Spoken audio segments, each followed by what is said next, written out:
عرض کرتے ہیں اللہ تجھے یاد ہے نا ایک رات جب میں بڑی دیر سے لوٹا تھا، لکڑیاں کاٹتے درخت تلاش کرتے مجھے دیر ہو گئی، میں دیر سے لوٹا تھا، نیت یہ کر رکھی تھی کہ دودھ سب سے پہلے ماں باپ کو پلاؤں گا، مالک جب میں لوٹا تو وہ بوڑھے تھک ہار کے سو گئے تھے، میری بیوی نے مجھے کہا کہ بچوں کو پلا دو، وہ سو گئے، تو میں نے کہا نہیں میرے ذمے ہے ان بوڑھوں کے دل کو ٹھنڈا کرنا، ان سے پیار کرنا۔ اللہ بیوی مانگتی رہی، بچے طلب کرتے رہے، میری ٹانگوں میں گھومتے رہے، بار بار آتے رہے، اور میں نے دودھ نہیں پلایا۔ اے مالک فجر ہو گئی، آفتاب طلوع ہونے کا وقت آ گیا، پر میں نے ماں باپ کے بیدار ہونے کا انتظار کیا۔ اے اللہ وہ جب اٹھے تو ان کی آنکھوں میں جو میرے لیے دعا تھی اور ان کے سینوں میں جو میرے لیے کرم تھا، اگر تیری بارگاہ میں وہ نیکی قبول ہے تو مالک پھر رحم فرما، نہ اس مشکل سے آسانی عطا فرما۔ سنو سنو، رسول کریم صلی اللہ علیہ وسلم فرماتے ہیں کہ اس بندے کی دعا مکمل ہوئی تو پتھر تھوڑا سا سرک گیا، اور اتنا سرکا کہ آسمان نظر آنے لگا۔ جس نے ماں باپ کو منایا ہے، ان سے پیار کیا ہے، پھر یہی بات وسیلہ بن جائے گی رب کے ماننے کا، پھر یہ وسیلہ بنے گی، اللہ اس سے مان جائے گا۔ پھر رسول کریم صلی اللہ علیہ وسلم فرمانے لگے، دوسرا بولا اور عرض کرنے لگا کہ اے اللہ تو جانتا ہے مجھے اپنے چچا کی بیٹی بھانے لگی تھی، میں اس کی طرف رغبت کرنے لگا تھا، اور میں نے جب اس سے جا کے ارادہ کیا کہ میں تیرا طالب ہوں، تو اس نے مجھے کہا کہ پہلے 100 دینار لاؤ۔ بانا تو اللہ میں نے مشقت کر کے 100 دینار جمع کیے، اور جب میں پوری طرح اس پر حاوی ہو گیا، وہ میرے قبضے میں آ گئی اور گناہ کا میں نے ارادہ کر لیا، تو اس عورت کے منہ سے ایک جملہ نکلا کہ اللہ سے ڈر۔ اے مالک وہ میرے قبضے میں تھی، اے اللہ میں گناہ پر قادر تھا، میں چاہتا تو گناہ کر لیتا، لیکن جب اس نے تیرا نام لے کے کہا نا کہ اللہ سے ڈر، اللہ میں ڈر گیا، میں اسے چھوڑ کے آ گیا۔ اگر تجھے یہ بات پسند ہے تو پھر نکال دینا اس مشکل سے، پھر کر دینا کرم۔ اللہ میری بھی تو چڑھتی جوانی تھی نا، میں بھی تو سب کچھ کر سکتا تھا، پر تیرے لیے، تیری خاطر میں لذت گناہ سے باز رہا، تو اللہ تو رحمت فرما دے۔ حضور فرماتے ہیں اس کی دعا مکمل ہوئی تھی کہ پتھر تھوڑا اور سرک گیا۔ پھر تیسرا بولا اور اس نے بول کے کہا، اے اللہ ایک مزدور کو، ایک دیہڑی دار کو، ایک غریب کو میں نے کام پہ رکھا ہوا تھا، یہ تیرا اور میرا راز ہے اللہ۔ وہ مزدور، وہ دیہڑی دار میرے پاس کام پہ لگا تھا، کچھ چاول میں نے اس کی اجرت مقرر کر دی کہ تو کام مکمل کرے گا تو میں تجھے دوں گا، اور جب اجرت لینے کا وقت آیا تو وہ بگڑ کر ناراض ہو کر چلا گیا، میں اسے ڈھونڈتا رہا، وہ مجھے ملا نہیں، میں نے اس کے چاولوں کی قیمت کاروبار میں انویسٹ کر دی، اس کا تھوڑا سا سرمایہ پر میں نے کھایا نہیں،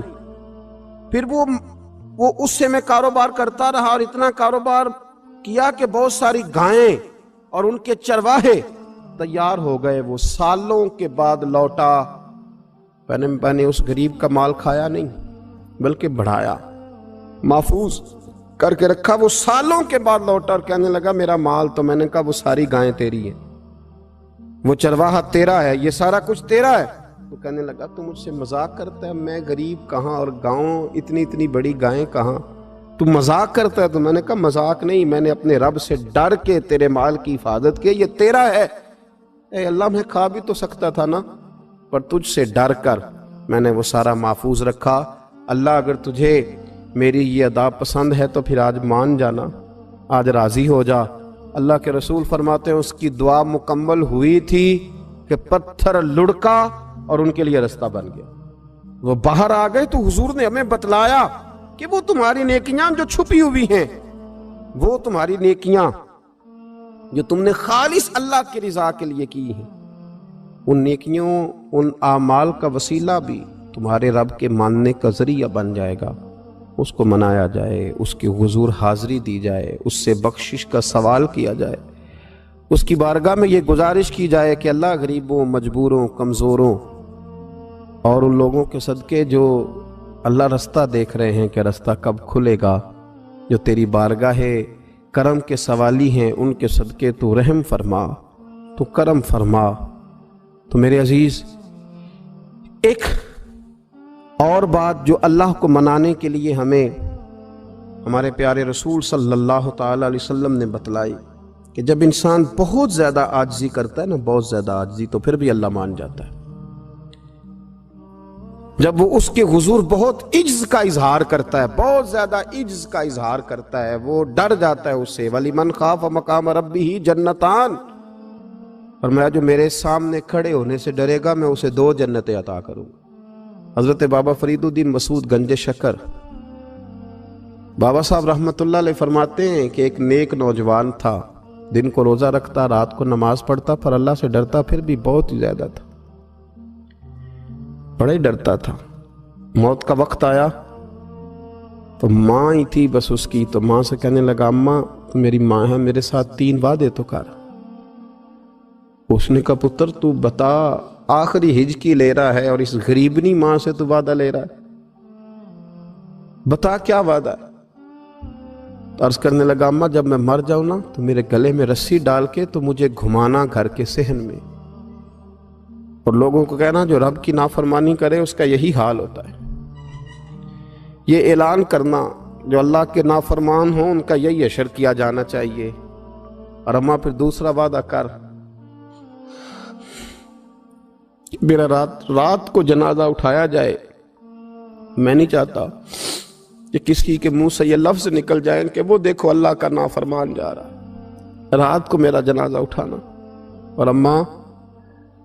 تیسرا میرے ساتھ وعدہ کر کہ لوگ مجھے دفن کر کے آ جائیں گے تو میری قبر پہ چلی جائے گی، عمل میرے پاس کوئی نہیں، پر مجھے لگتا ہے ماں کے قدموں کی برکت سے عرش کا مالک بھی رحم فرمائے گا۔ اماں تو وعدہ کر کہ میرے ساتھ وعدہ کر۔ بابا صاحب رحمۃ اللہ علیہ فرمانے لگے کہ ماں، بوڑھی ماں نے وعدہ کر لیا، کہا بیٹے ٹھیک ہے، اگر تیری یہی ضد ہے تو میں تیار ہوں۔ پھر اس نے کلمہ شہادت پڑھا، اس نوجوان کی روح پرواز کر گئی، بوڑھی ماں نے رسی منگائی تو وَلِمَنْ خَافَ مَقَامَ رَبِّهِ جَنَّتَانِ، جو ڈر جائے، اس نے تو کہا تھا نا کہ رسی ڈال کے گھمانا اور کہنا یہ اللہ کا نافرمان ہے، اس کا یہی اشر ہونا چاہیے تھا۔ لیکن جب ماں گلے میں رسی ڈالنے لگی تو گھر کے ہر کونے سے آواز آنے لگی، خبردار یہ رب کا دوست ہے،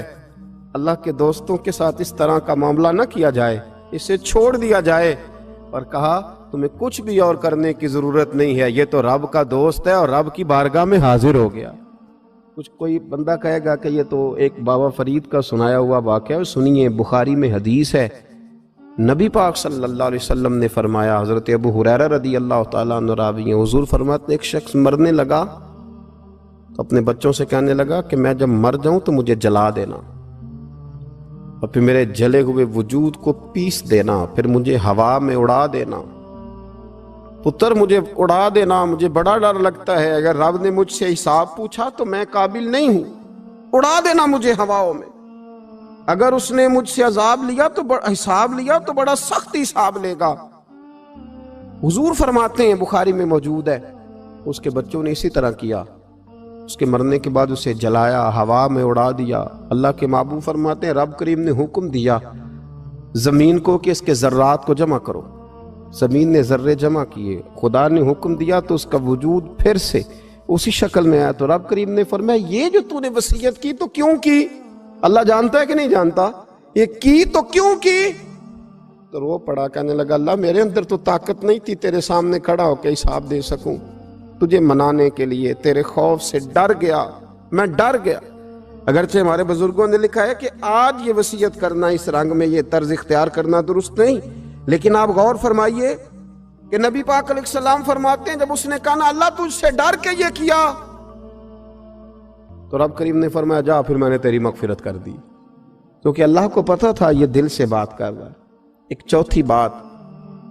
میرے رسول پاک علیہ السلام نے فرمایا کہ جب رب نہ مانے تو پھر وہ کمزوروں کے صدقے مان جاتا ہے۔ پھر وہ ضعیفوں کے صدقے مان جاتا ہے۔ فرمایا اللہ تم سے بارشیں روکنا چاہتا ہے، پر تمہارے ضعیفوں، کمزوروں، غریبوں کے صدقے، مجبوروں کے صدقے وہ تم پر بارشیں برساتا ہے۔ حضور فرماتے ہیں رب اشغاذا اغبر لو اقسم علی اللہ لا برا۔ کچھ ایسے لوگ ہوتے ہیں کہ ان کے بالوں میں خاک پڑی ہوتی ہے، چہروں پہ مٹی الجھے ہوئے ہوتے ہیں، لیکن اگر وہ اللہ پہ قسم کھا لیں تو اللہ ان کی قسم بھی پوری کر دیتا ہے۔